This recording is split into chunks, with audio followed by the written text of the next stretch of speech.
आज एक ऐसी प्रॉब्लम का सॉल्यूशन लेकर आप लोगों के बीच आया हूं जिसका पेशेंट हर घर में आपको मिल जाएगा। और मैं तो यहाँ तक कहूँगा कि हर एक इंसान को अपनी लाइफ में कभी ना कभी इस समस्या को फेस करना ही पड़ता है। और वो समस्या है दोस्तों फ्रोज़न शोल्डर, यानी कि कंधे का जाम हो जाना। इसको मेडिकल टर्म में बोला जाता है एडहेसिव कैप्सुलाइटिस।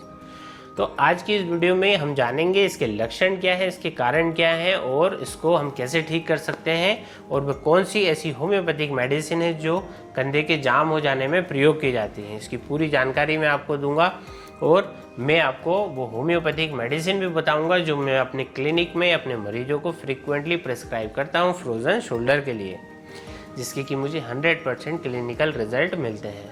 आपकी सालों पुरानी समस्या जड़ से ठीक हो जाएगी। तो चलिए दोस्तों, सबसे पहले इस समस्या के कारण की बात कर लेते हैं। तो जो इसका सबसे बड़ा कारण है वह है कि अगर हम अपने कंधे का बहुत ज़्यादा ओवर यूज़ करते हैं, यानी कि अगर हम अपने कंधे से बहुत ज़्यादा वजन उठा लेते हैं और हमारे कंधे पर लगातार इससे दबाव बना रहता है, और रात में सोते समय यदि आप एक करवट पर आपकी सोने की आदत है तो इससे आप पूरी रात एक ही कंधे पर आपका दबाव बना रहता है, तो ये जो समस्या है ये आपको शुरू हो सकती है।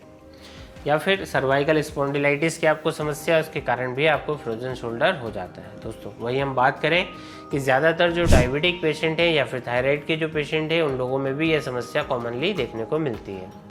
और आप जानते ही हैं कि इंडिया में शुगर पेशेंट किस स्पीड से बढ़ रहे हैं, और मेरी तो यही सलाह है कि हर डायबिटीज़ पेशेंट को रेगुलर रूप से दवाई लेने के साथ साथ होम्योपैथिक मेडिसिन भी साथ में लेना चाहिए, जिससे कि डायबिटीज़ से होने वाले इन सारे कॉम्प्लिकेशन से काफ़ी हद तक बचा जा सकता है। खैर, डायबिटीज़ के बारे में किसी और वीडियो में चर्चा करूंगा। तो वापस लौटते हैं आज के हमारे टॉपिक पर, जो कि फ्रोज़न शोल्डर। तो फ्रोज़न शोल्डर की शुरुआत में पेशेंट को बहुत हल्का हल्का सा दर्द रहता है, जिसे वो अपने हाथ को ऊपर उठाते हैं उन्हें हल्का हल्का दर्द होता है। तो अगर इस पहली ही अवस्था में यदि हम इसका प्रॉपर ट्रीटमेंट ले लेते हैं तो ये समस्या आगे नहीं बढ़ती और पेशेंट का कंधा जाम होने से बच जाता है।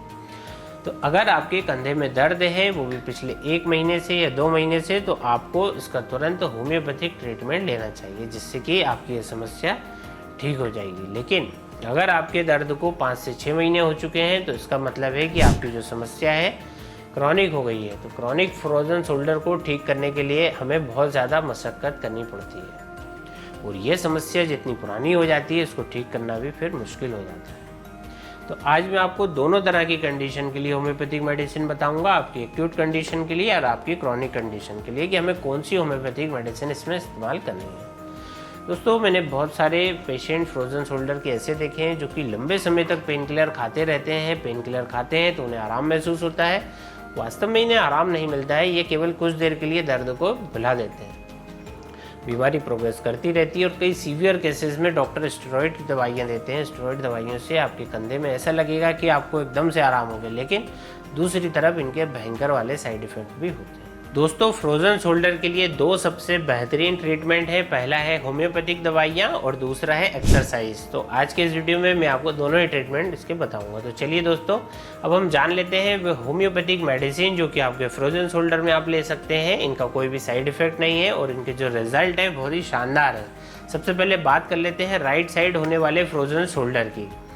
अगर आपको राइट कंधे में दर्द रहता है, आपका जो राइट शोल्डर है उसमें मूवमेंट में कमी आ रही है, आप अपने हाथ को ऊपर नहीं उठा पाते हैं, कंधा आपका जाम हो गया है, तो राइट साइड के फ्रोज़न शोल्डर को ठीक करने के लिए 2 बेस्ट होम्योपैथिक मेडिसिन है। पहली है रूटा और दूसरी है सिंगुनेरिया कैनाडेंसिस 30। दोनों को ही 30 पोटेंसी में आपको इस्तेमाल करना है, 2-2 बूंद दिन में 3 बार। तो राइट साइड वाले फ्रोज़न शोल्डर के लिए इन दोनों मेडिसिन को डायरेक्टली ऑन टंग पे आपको लेना है। दोनों ही दवाइयों में आपस में 5-5 मिनट का आपको गैप रखना है। दोनों ही दवाइयों को 3 बार लेना है। ऐसा आपको लंबे टाइम के लिए करना है, जब तक कि आपकी समस्या ठीक नहीं हो जाती। इसके साथ में और कौन सी होम्योपैथिक मेडिसिन ज़रूर से लेनी है वो भी बताऊंगा, पर पहले हम बात कर लेते हैं कि यदि आपको लेफ़्ट साइड के शोल्डर में यदि फ्रोज़न शोल्डर हुआ है तब हमें क्या करना है।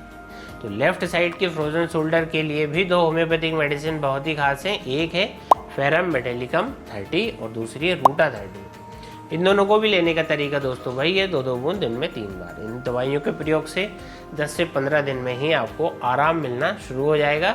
जैसे सिंगुनेरिया राइट साइड के लिए मेडिसिन है, ऐसे ही फेरम मेटेलिकम लेफ्ट साइड के फ्रोज़न शोल्डर की बेस्ट मेडिसिन होती है। दोस्तों, हमारा शोल्डर जो है वो वॉल एंड सॉकेट टाइप का जॉइंट होता है, यानी कि जैसे कि कोई सॉकेट होता है उसके अंदर बॉल घूमती है तो ये 360 डिग्री घूम सकती है, उसी तरह से हमारे शोल्डर का मूवमेंट भी 360 डिग्री हो सकता है। हम कैसे भी अपने हाथों को घुमा सकते हैं, लेकिन जब हमें शोल्डर में फ्रोजन शोल्डर की समस्या हो जाती है तो जॉइंट में कहीं ना कहीं स्कारिंग आने लगती है, कुछ एडिशंस बनने लगते हैं और जो फाइब्रस टिश्यूज़ होते हैं उनकी हार्डनिंग होने लगती है, तो उसका जो मूवमेंट है दोस्तों वो रेस्ट्रिक्ट होने लगता है। और इस तरह की टिश्यू स्कारिंग और एडिशंस को डिसॉल्व करने के लिए होम्योपैथिक में मेडिसिन है थियोसिनामिन 3x टैबलेट। तो फ्रोज़न शोल्डर के लगभग हर एक केसेस में मैं इस मेडिसिन को ज़रूर से प्रिस्क्राइब करता हूँ। 2 टैबलेट दिन में 3 बार आपको इसको चूज़ के लेना होता है। इन होम्योपैथिक दवाइयों के साथ साथ आप फिजियोथेरेपिस्ट के पास जा सकते हैं। फ्रोज़न शोल्डर का फिजियोथेरेपी में भी काफ़ी अच्छा ट्रीटमेंट होता है। अब मैं आपको बता देता हूँ कुछ ऐसी होम्योपैथिक दवाइयाँ कि अगर आपको फ्रोजन शोल्डर की समस्या है, चाहे नई है चाहे पुरानी है, इसके लिए मैं इन 2 होम्योपैथिक दवाइयों को ज़रूर से देता हूँ। पहली है गुएकम का मदर टिंचर, दूसरी है कैलकेरिया फ्लोर 6x टैबलेट। तो जो कैलकेरिया फ्लोर 6x टैबलेट है ये बायोकेमिक की मेडिसिन होती है, टैबलेट फॉर्म में आती है। 4 गोलियाँ दिन में 3 बार चूसना होता है इसको। और गुएकम का जो मदर टिंचर है इसको 20-20 बूंद जो है आधे कप हल्के गुनगुने पानी में मिलाकर सुबह दोपहर शाम 3 बार लेना होता है। तो जो गुएकम मेडिसिन है ये आर्थराइटिस के लिए, रूमेटिज्म के लिए, गाउट के लिए बहुत ही अच्छी एक मेडिसिन है। अगर जॉइंट में स्टिफनेस बहुत ज़्यादा रहती है, दर्द बना रहता है, तो सभी तरह के जॉइंट पेन में गुएकम ली जा सकती है। और ये जो शोल्डर पेन है और ये जो फ्रोजन शोल्डर की समस्या है इसकी भी बहुत अच्छी मेडिसिन है गुएकम। इन दवाइयों के साथ साथ अगर आपको लेफ्ट साइड में दर्द रहता है तो आपको फेरमेट और रूटा 30 लेनी चाहिए। अगर राइट साइड में दर्द है तो सिंगुनेरिया और रूटा जरूर से ली जानी चाहिए। तो इस प्रकार इन दवाइयों के लगातार 2 महीने के प्रयोग से आपकी जो फ्रोजन शोल्डर की समस्या जड़ से ठीक हो सकती है, बशर्ते आपको अपना शुगर लेवल ठीक रखना पड़ेगा और थायराइड की जो समस्या उसे ठीक रखना होगा।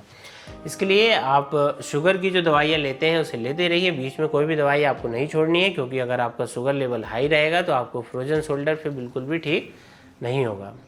तो दोस्तों ये था वीडियो फ्रोजन शोल्डर के बारे में। आपको ये कैसा लगा मुझे ज़रूर से बताइएगा।